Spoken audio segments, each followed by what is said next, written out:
Hello, welcome to the session on the subject design of machine elements 2, the subject code 18ME62 of VTU. So in this session, I'll be discussing on the design procedure that can be used for the spur gears while solving the problems.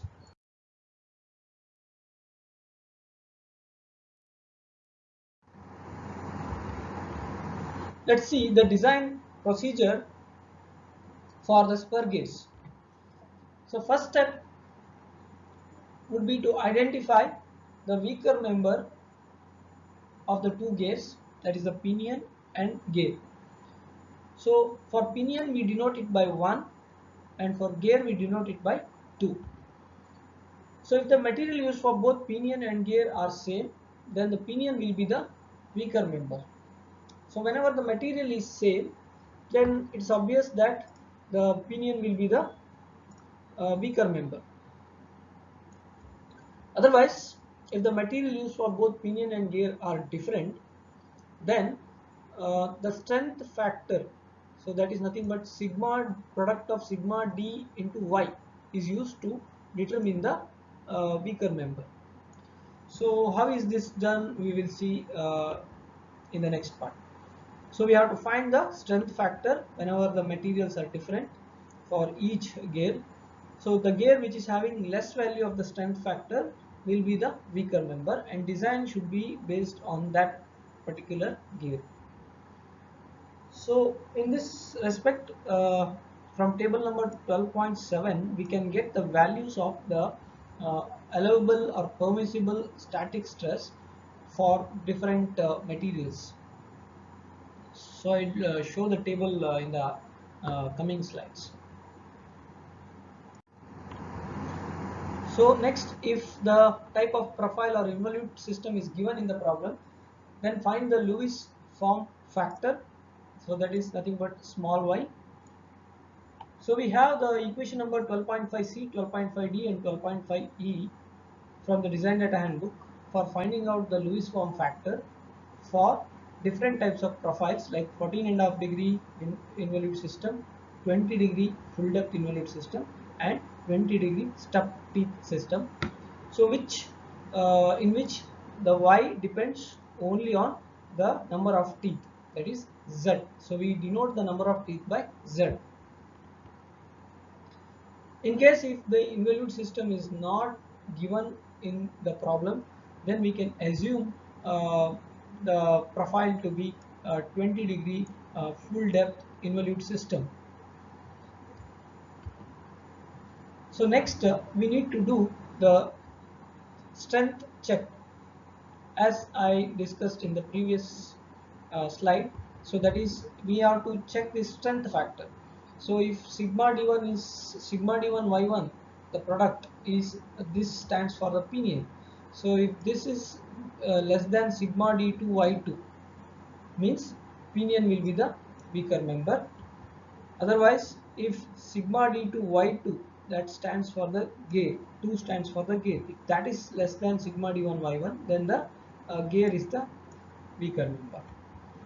So in addition, we can also prepare a table like this, so in which the values of the allowable static stress sigma d, Lewis form factor y and the strength factor sigma d into y can be tabulated for pinion and the gear, and in the remarks column we can say which one is the weaker member. So table number 12.7 shows the allowable static stress table, that is sigma d. So depending upon the material which is given, we can take the value of the stress from this table.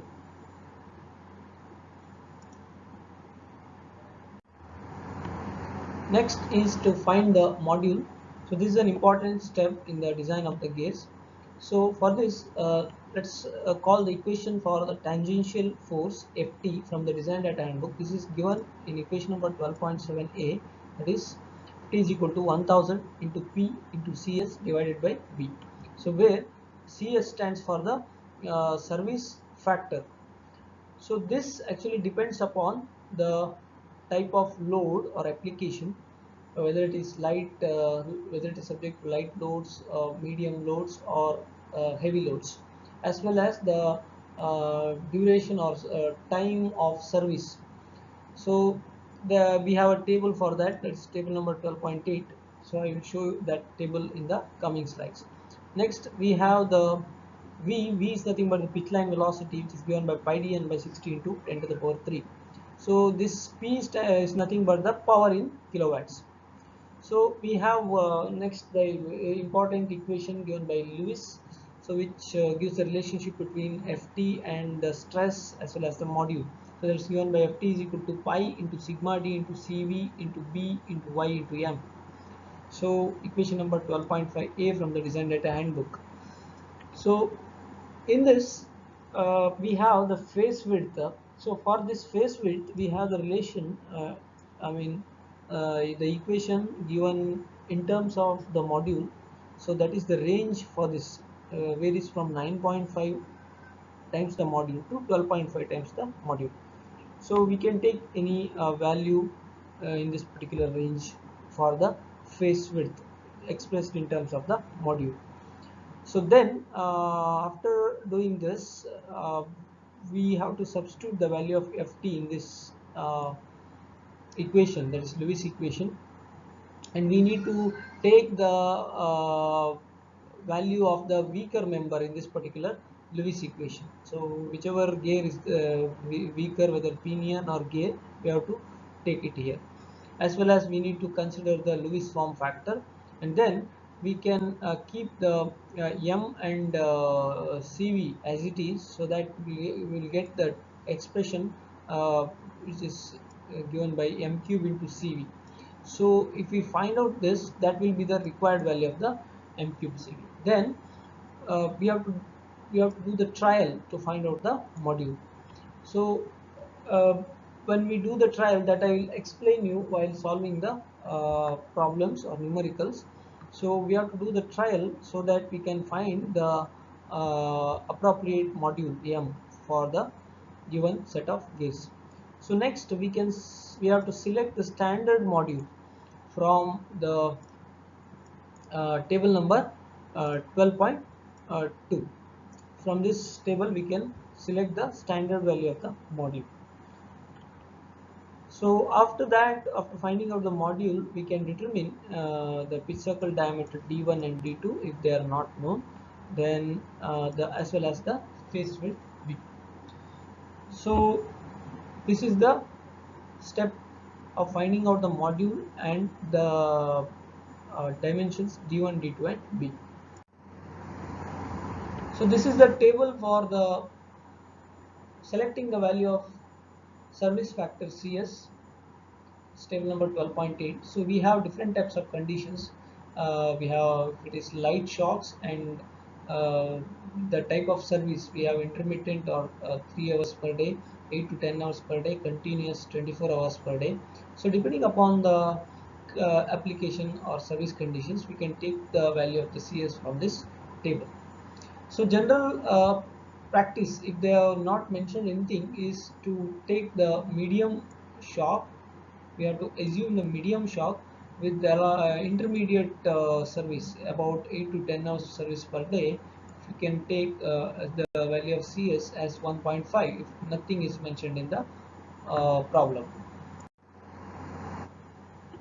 This is the table 12.2 for selecting the module, which is already discussed previously. So we have to take the preferred, that is the first column uh, out of these three columns. The last column, choice 3, is the least preferred. So if there is no option, then we can go for choice 2. Next, we need to check for the induced stress in the gear. So this can be done by multiplying this CV, that is the velocity factor, to the allowable static stress, and let's take it as sigma allowable. So induced stress can be found using the Lewis equation. So we have the Lewis equation from equation number 12.5a. So in this, let us replace this term sigma d into Cv by sigma induced Ind. So that will give the equation for sigma Ind as Ft over pi into b into y into m. So for the design to be safe, so sigma induced should be always less than the sigma allowable or permissible stress. Next step is to find out the dynamic load. So where we have the Buckingham's equation given by the equation number 12.12, that is Fd is equal to Ft plus K3V into Cb C into B plus Ft divided by K3V plus square root of C into B plus Ft. So here V is the velocity, capital C is the dynamic factor, which depends upon the machining errors, that is table number 12.12, and small e is the measured error in action between the gears, which we can find from table number 12.13 and table number 12.14, as well as figure number 12.4 of the design data handbook. B refers to the face width of the tooth, Ft is the tangential force, and K3 is a constant. In SI units, its value is given as 20.67. So this table number 12.12, from which we can obtain the value of the dynamic factor or deformation factor C based upon the materials and the tooth profile. So, and for this we need the error small e, which is given here from 0.01 to 0.15. And table number 12.13 gives the probable error, which is based on the class of the gears that we discussed. First class is, or class 1 is industrial or commercial gears, class 2 is accurate or carefully cut gears, and class 3 refers to the precision gears. So here is the module. According to the module and according to the class of the gears, we can obtain the error E from this table. Also, table number 12.14 gives us the maximum permissible error E, that is based purely on velocity. So here is the velocity mentioned from 1 meter per second to the range 26 to 26 and over. So accordingly we can obtain the value of the error based on velocity. Dynamic factor can also be obtained by using this equation. Capital C is equal to E divided by K1 into 1 by E1 plus C2. So where K1 is a constant, it depends upon the form of the teeth, whether it is 14.5 degree, 20 degree full depth or 20 degree step. The values are given over here. And here E1 and E2 refers to the Young's modulus of the pinion and the gear respectively. Next is to find out the wear load. So here we have the equation, equation number 12.15a, which is given by Fw is equal to d1 into b into q into k. So where d1 is the circle diameter of the pinion and b is the face width. So these both are in millimeters. So we have the term q, which is called as the ratio factor, which is given by the expression 2d2 by d2 plus d1 or 2z2 by z2 plus z1. And we have the load stress factor, that is capital K, in this particular equation, that can be found out using this equation. So that is sigma E square sin alpha by 1.4 into 1 by E1 plus 1 by E2, or we can also find this from a table. So here sigma S refers to the surface interior limit of the material, and alpha refers to the pressure angle, that is 14.5 degree or 20 degrees, and even it refers to the Young's modulus of the pinion and the gear respectively. So we have this table number 12.14 for this load stress factor K, which I will show in the coming slides. So for the design to be safe, always the wear load should be greater than the dynamic load. So if that is satisfied, then the then the design is safe, and the wear of the gears will be less. Otherwise, we need to increase this value of K, as capital K, load stress factor, so that until we get this Fw greater than Ft. Next, we have an alternate method to find the module. Uh, that is, we have an equation for the beam strength of the gear tooth from the Lewis, that is given by equation number 12.5b. So, in which we have small m, that is a module given by uh, here 2mt divided by sigma d cv into k into capital Y into z whole to the power 1 by 3. This is the equation that we have. In this equation, if we take this CV on the LHS and this simplifying this will become m cube CV is equal to 2mt by sigma d CV kyz. So we have this capital Y that is given by the expression pi into small y, where small y is the actual Lewis form factor for the which depends upon the profile and the number of gear teeth. So here let's substitute pi y in place of capital Y, so we will get this expression. So if we know the power uh, in kilowatt, we can find out the as well as the if the RPM is given, then we can find out the torque. So if we substitute it in this particular equation, knowing the value of the allowable static stress, and here we have one more term called K. So the expression for this I will show in the coming slides. So we have the equation for the torque from the design data handbook. This particular equation is given in page number 50 of the design data handbook, the design of the shafts topic. So this is the actual equation to which we multiply this by the service factor here. So that is nothing but CS. So we had the table for taking the value of the service factor based on the different service conditions. So then in which k we had in the equation, this k is given by b by m from the design data handbook.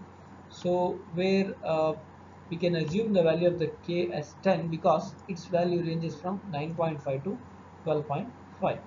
So as we had this equation, that is equation number 12.5f, from this only we can see the value of the k, which is b by m, which ranges from 9.5 to 12.5.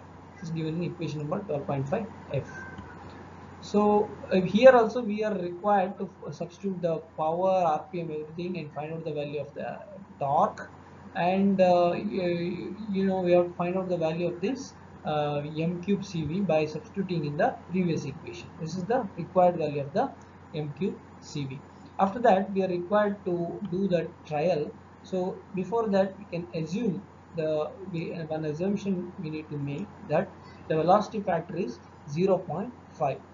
So if we once take this value of the CV then as 0.5, then we would be able to simplify the expression, and if we do the some trial, we will be able to find out the module, which I will explain while solving the problems. So we can select the standard module as usual from table number 12.2.